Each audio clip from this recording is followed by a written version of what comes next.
Hi, Oscar. Hey man. Episode 63. Never mind. I wanted to make a segue into this, not kind of a poster, but a thing that I have hung on my wall. I sent you a picture of it today. It's a number which represents how many pages I still have left for the report, the honors project thing, right? It currently says 9, and I probably should look at a calendar, but I've started writing it. Started writing the report for the honors project and like the software and all that, right? I started it on Monday. It's already like Friday. Wait, that doesn't make sense though. There's no way I wrote.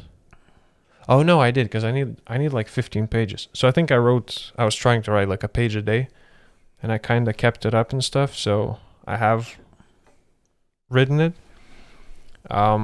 But I still think it's like rookie numbers. I was talking to my friend. I sent him a picture when it was still like 12 pages to go. He's like, "Oh, that's good. You're close. It's very good."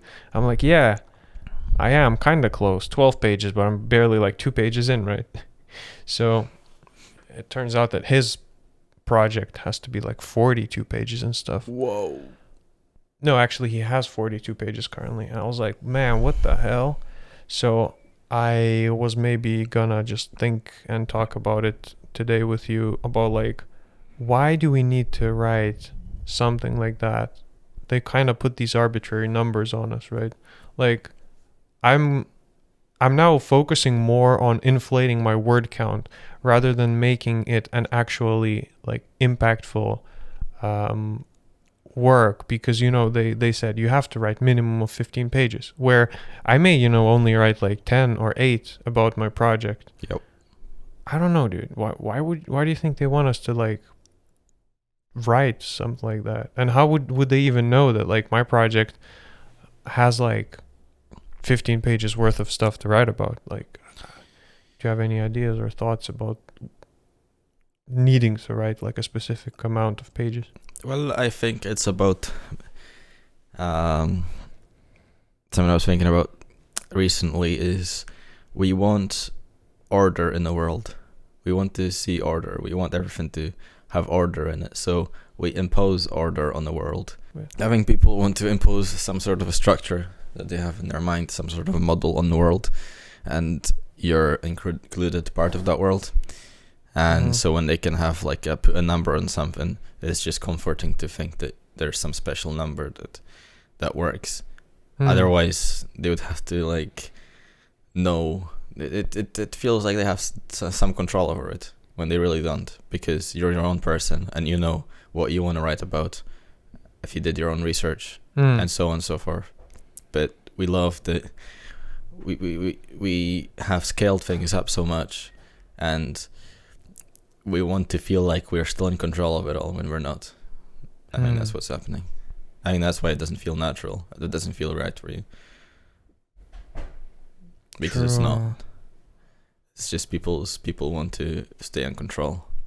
So do you think they should take into consideration the topic that you're making, and like they should probably like grade your project on like an individual basis, looking into the content and not necessarily imposing this limit of like strict number of pages?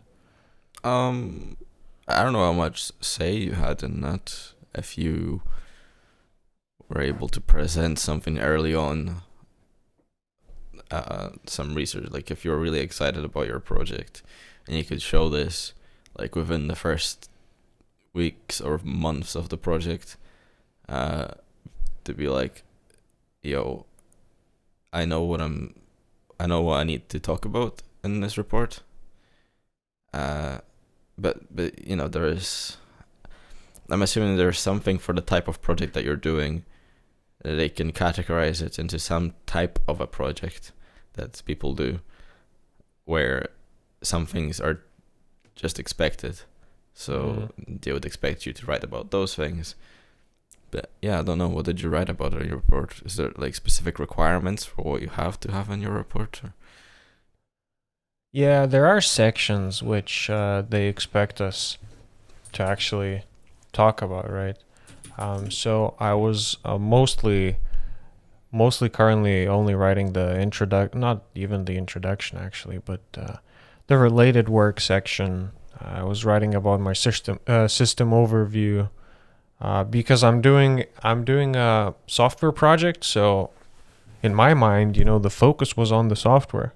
I Yeah. was developing the software, making the software, rather than writing the report or doing some sort of a research thing.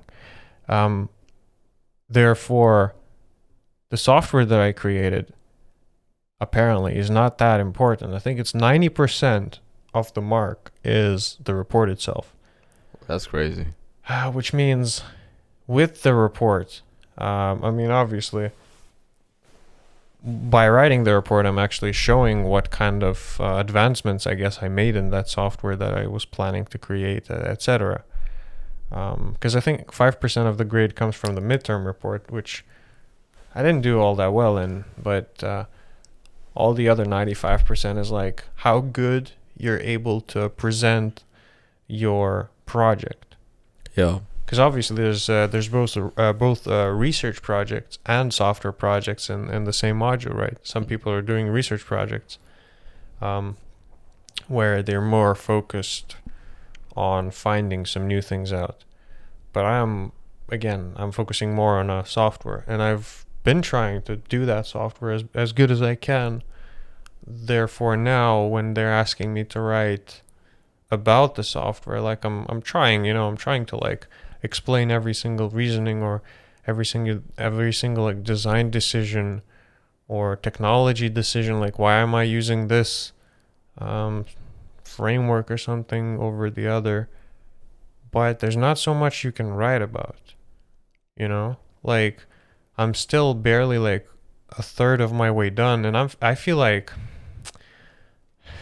I'm almost done with the report. I've explained every single decision why I'm doing it the way I'm doing it, and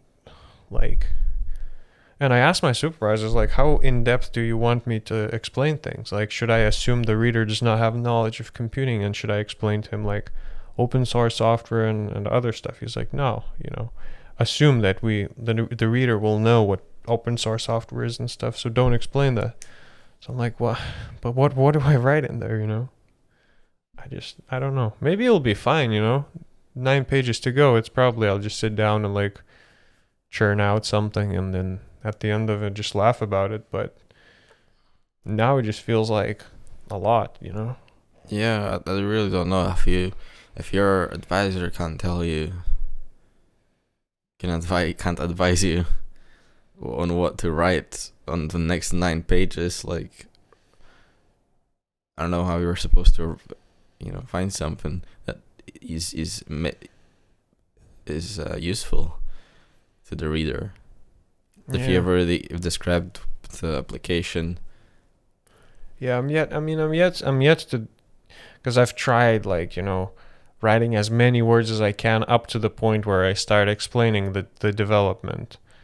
Like today, let's say I was spending the day explaining why I chose technologies and which technologies I chose, etc. But I haven't gone into how I developed every single feature. I think I will just get into that and explain like every single feature that I made, and then in that way maybe I'll get more pages out. But again, maybe I'm just that kind of person. I rather write something short, but to the point, even if it may like miss something out, rather than, because I don't want to be on the other side, on the other end myself. I don't want to be sitting there reading someone's 20 pages of crap, you know, which they just put in there because they needed to. Yeah, it's like a lot of books. It's just stretched out for. Yeah, I've heard like people, you can just like summarize you can summarize books usually in just a few sentences, but that's what the whole business and idea is, I guess. But, you can keep summarizing shit more and more. I don't know. We'll see. I don't know. So you're not yet gonna need to write the report? No. So I'll be doing that next year. Next year? I hope. Oh, damn. That I can propose my own project next Mm. year, but I really need to get my shit together Mm. and start like doing things, start educating myself so that I'm in a place where I can propose my own project, because that'll be a lot easier than having to. If I can't propose my own project, I really don't want to do anything in the space of AI, because I don't want to be just force feeding myself information and about the topic of AI, because I have to do a project. As I've said, I want to take all the time that I need with AI. Anything else, I'm fine with it. Software You could development. choose some blockchain. I could choose some idea or blockchain actually, something. because that's the same approach that I apply to blockchain. Not the same as AI, but as I apply to software development, it's just it's just a thing that's out there that people have done. I'm not going to produce a brighter blockchain ideas than those people, and I'm not going to be trying to. But it's going to teach me a lot of things, because it involves like cryptography and shit. So that's really interesting. Actually, computing, I would say computer science is the best subject that you can study. The best, I guess, major they call it in the USA and Canada, I guess. That you can study for understanding the world, because it talks about, you'll learn about like number theory, I guess. You might have to learn about number theory. It's like very fundamental information theory, I guess. I think that's what they call it. Which kind of touches like on nature of information, and nature of knowledge. So like epistemology, if you think about it enough. The things that we talk, the number theory, things we talk about in cryptography is all very like fundamental about the world and nature of knowledge and the limits of knowledge, and the limits of, it talks about randomness and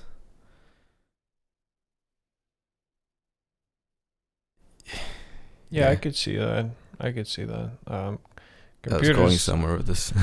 yeah. Computers have taught me a lot. Like, it's weird, but like, logic and reasoning has like all of that. I've learned through just the simple act of creating computer applications, because it usually requires some sort of a solution in order to achieve a given task with requirements, right? So it's very like a logical process of taking it step by step, like coming up with these steps to like solve a problem, right? And then I feel like, computing actually taught me to solve problems in more of a like a logical way like that. Yeah. It's like life problems too. Sometimes, you can't apply logic to certain things, but that's where I guess I struggle sometimes with the emotional people or whatever. It's like you start thinking of logical solutions. When the person doesn't want a logical solution, they don't want anything. They just want your support, right? And be like, okay, I support you. Yeah. And then that doesn't work, because like my brain is just like, oh, I see the solution, you just need to do this, and the person doesn't need it. Like, you just need to say, yeah, you'll get over it, right? I struggle with that. I just can't like tell him that because I see the solution. I'd be like, come on, how can you not see it, I guess possibly there is no right or wrong in the real world. It doesn't matter if you're involving emotions or not. There's nothing to say that using your emotions isn't the logical thing to do. Considering your emotions when nothing really matters is like, what is your goal at the end of the day? You want to just expand your emotions and get rid of them, so you show them or you let them out. maybe that's the goal at the end of the day. So maybe that's the logical thing to do. And maybe as people, as who we are, we're the people who are attracted to computing. We think more logically, naturally.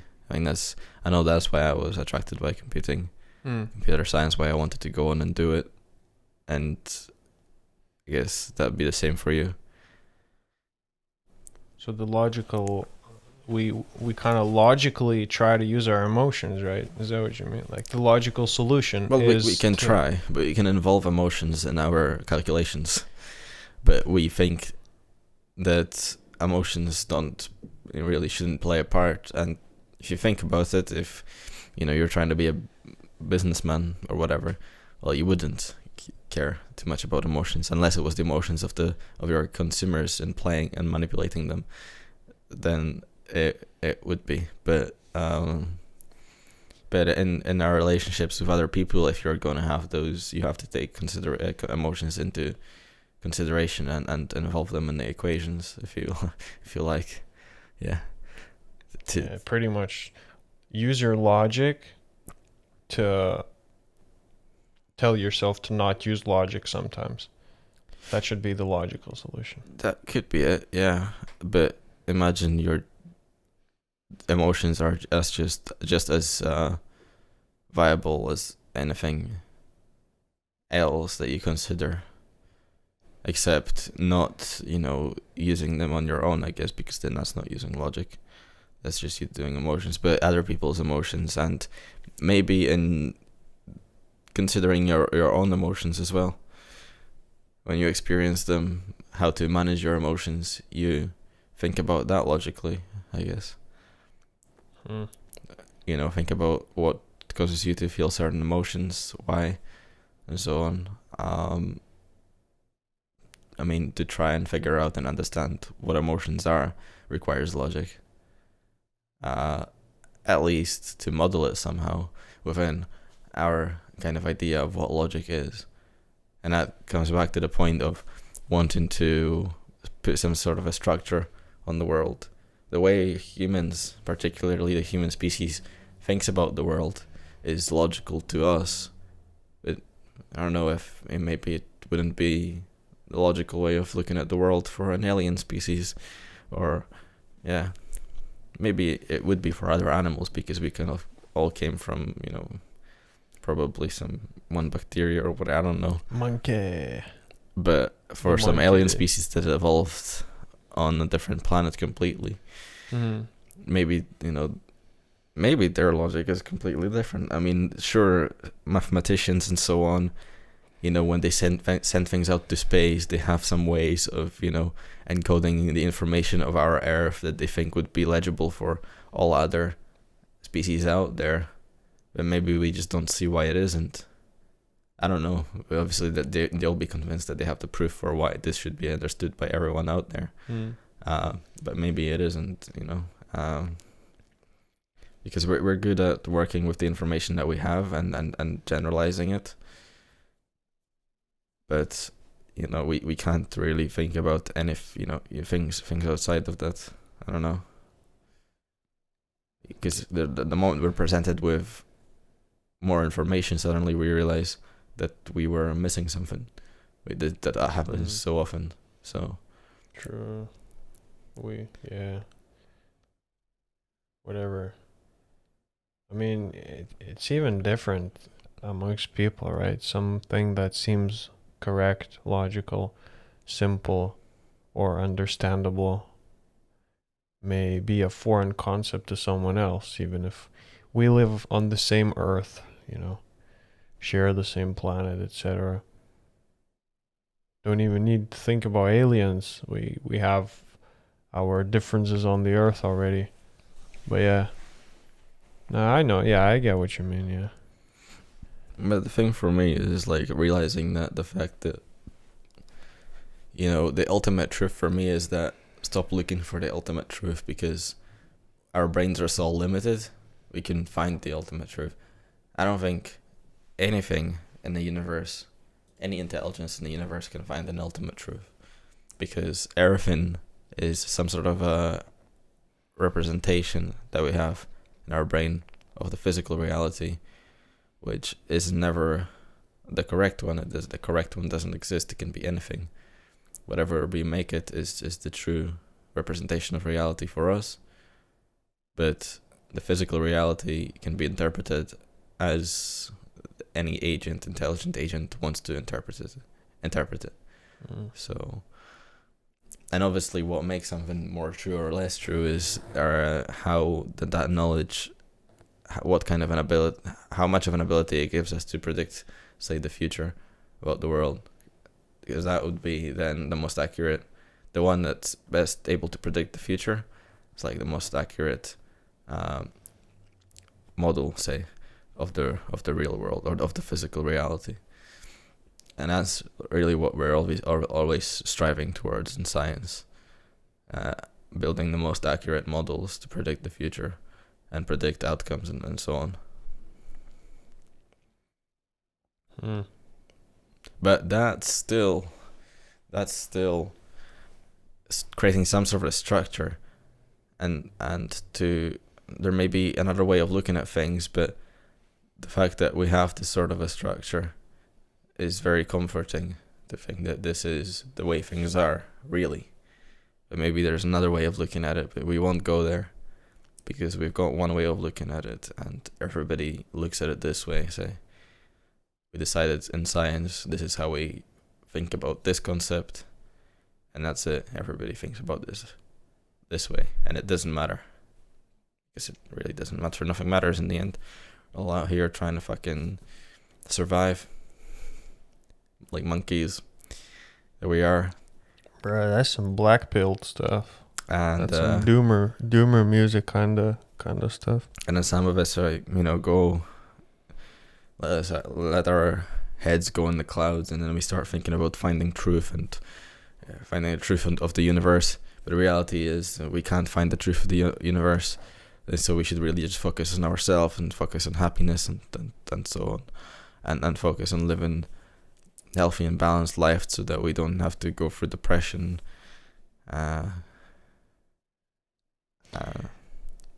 Yeah, dudes, the truth is here, and the truth is now, and the truth is you. Bruh. That's some big brain stuff, but you are the truth. But if you want to be remembered for thousands of years, like Pythagoras, Socrates, Plato, so on and so forth, then you gotta do some wacky shit. Yeah. It doesn't mean you have to be the smartest. Apparently, those guys, some of the people from ancient Greece who are the most remembered, weren't the guys who had the smartest ideas. Do you think they even about the existed, world. dude? I don't know. Maybe not. I never thought of it before, but like, do you think they even existed and stuff? I Like, think what so, is yeah. existence, right? It's like Shakespeare, right? So Shakespeare didn't exist. It was just, there wasn't a guy called that. It was just some. What was it with that Shakespeare conspiracy kind of stuff? It's almost like a collective of people writing it or whatever, or like some mythical creature that didn't even exist. It just, these kind of writings got in the author name. And obviously there's more people who are, bigger experts on this for sure. But like, I've heard stuff like that, which could make sense because there's no way for us to check, right? We can only make predictions about the future. And then... The future. Yeah, we can make predictions about the future and then in the future see if that plays out or something, right? And we can see what's now. But the past, we're never going to come, just go back to the past. Unless, we figure out how to use a time machine or whatever. But like, there's no way of checking it, Some people say that those like figures from history were just like symbols almost. Like some names, they just didn't exist. They were like a vehicle of passing down some values, etc. Maybe, I don't know. Yeah, I don't know either. You can just speculate, but I mean, there's probably historians can probably tell you what they think, and that probably the most accurate most accurate kind of guess. yeah, it's still a guess though. Whatever is the past, dude. Unless we have some lizard people living among us, we could have a whole episode about this, about about the aliens that actually existed in the planet they came to. Dude, we gotta get a guest on it to actually know. I have one in mind. We can talk about conspiracy theories, but that's for another episode. For now, I don't really have much else. Closing words. If you have any closing words, because my closing words would be just like, dudes, don't worry. You don't find meaning. It's all right. You are the meaning. Just go do something. Go pick up a trash, like pick up a thing that's on the street, and someone else may pass by the street and be like, oh, the street's a bit more cleaner, right? It's so simple, and that might give meaning to your day, even if it is just like a 5-second task, which is completely irrelevant in the global context of the universe. But think local and expand outwards. Boom, dude. Yeah. Let's say, look after yourself first, then look after your family, and look after your friends, then look after your associates, then look after your society. What about the comrades? I don't know who my comrades are. I don't got no comrades. But yeah, in that order. I mean, don't fuck it up, Jesus. Yeah. Blasphemy. I mean, it's simple. I mean, we let's face it. We're looking after ourselves first, looking out for our own interest first. In the most dire of times, we're gonna be looking out for ourselves. That's the truth. Put your own mask on first. That's us for this episode. Thank you for listening, and catch y'all next week. See you.